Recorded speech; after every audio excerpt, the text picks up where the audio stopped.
कधी ठेवही।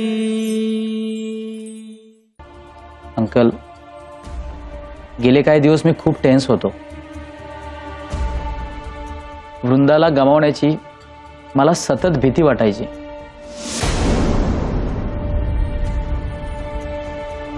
पण आज तुमच्यामुळे नाही, माझ्यामुळे नाही, याचं सगळं श्रेय जातं तुझ्या भावाला, श्रीला।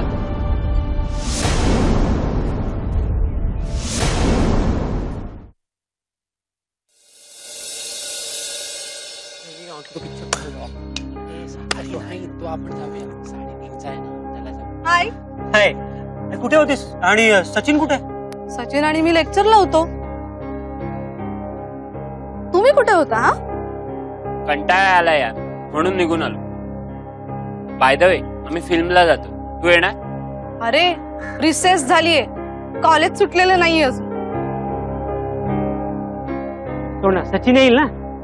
नाही नाही, सचिन नाही येणार। हे तू का बोलतोयस? तू काय त्याची पी आहेस का? सचिन ठरवेल ना। हे बघ विजय, तुम्हा दोघांना ना तुमचं लाईफ टाइमपास वाटतं। सचिनला का आवडता याच्यात? ए प्रियंका, बरं ठीक आहे, कोणता पिक्चर बघणार आहात? ते काय ठरवलं नाही, जो मिळेल तो बघू।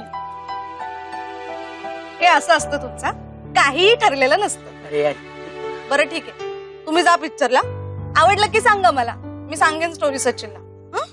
ए तिला जाऊ दे रे, आपण सचिनलाच घेऊन जाऊ। हो, सचिन येणार नाही, दॅट्स फायनल। That's final.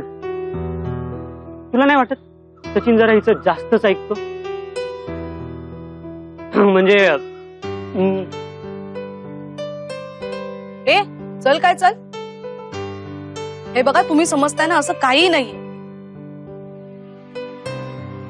उगाच काही गैरसमज करून घेऊ नका, मी सांगते तुम्हाला, क्लिअर करते सगळं, कळलं ना? उगाच काही संशय घेताय।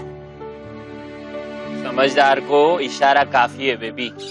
एक लड़का और एक लड़की कभी दोस्त नहीं हो सकते। रे, किती चीप आहात तुम्ही दोघं। हा, हे बघ, मी आणि सचिन फक्त मित्र आहोत, कळलं? सचिनला मी क्लिअर केलंय, आणि आता तुम्हालाही सांगते, माझे आई बाबा ज्या मुलाशी लग्न लावतील ना, त्याच मुलाशी मी लग्न करणार, कळलं? ओ, म्हणजे तू आई बाबांचं एवढं ऐकतेस? कोर्स, अरे आज ते आहेत ना, म्हणून आपण आहोत। पण ते असले नसल्याचा काय फरक पडतोय? म्हणजे ते जर आपल्या गरजा पूर्ण करत असतील ना तर ठीक, नाहीतर मग काय? मग काय, आपण आपलं लाईफ एन्जॉय करायचं। बाय द वे प्रियंका, तुझं एम काय? माझं बँकेत नोकरी करायची, एखाद्या मोठ्या पोस्टवर, किमान बँक मॅनेजर तरी चालेल। ग्रॅज्युएशन करून बँकेचं मॅनेजर बनता येतं? नाही नाही नाही, अरे बँकेचे एक्झाम्स आहेत ना, MBA पण आहे। आणि या सगळ्याचा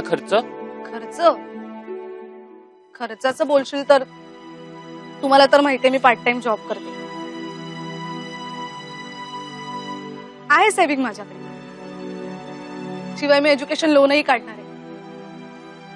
म्हणून मला सचिनने प्रश्नही विचारला, काय लाईफ मध्ये तू तुझ्या आई बाबांकडून काही मदत घेणार आहेस? मी काय सांगितलं, हे बघ, आपण हाऊस मौजही त्यांच्याच पैशांवर करतो, आपल्याला पॉकेट मनी तेच देतात, एवढा सगळा खर्च आपल्यासाठी तेच करतात, तरी आपण काय मदत मागायची रे? आणि हॅलो, 19 कंप्लीट केलंय आपण, अजूनही डिपेंड राहायचं का? Oh self made woman, 21st century girl. नाही, सचिननेच घर्षणचा विषय काढला, म्हणून मीही विचारलं त्याला की तुझं तुझ्या आई बाबांशी पटतं का? मग काय, काहीच नाही बोलला रे तो। बरं झालं काहीच नाही बोलला। आय मीन, चला आपल्याला उशीर होईल, पिक्चर संपेल।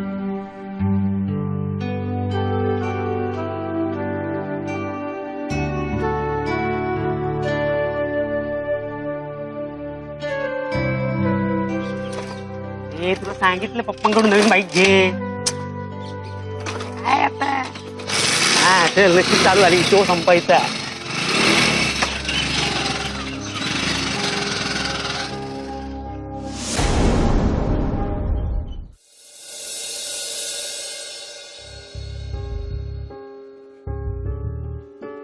अहो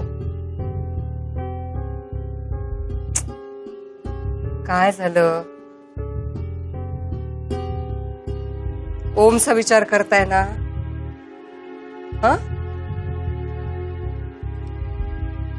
नका हो काळजी करू, काही होणार नाहीये, सगळं व्यवस्थित होईल. आपला ओम आणि आपला श्री दोघेही पहिल्यासारखे वागायला लागतील.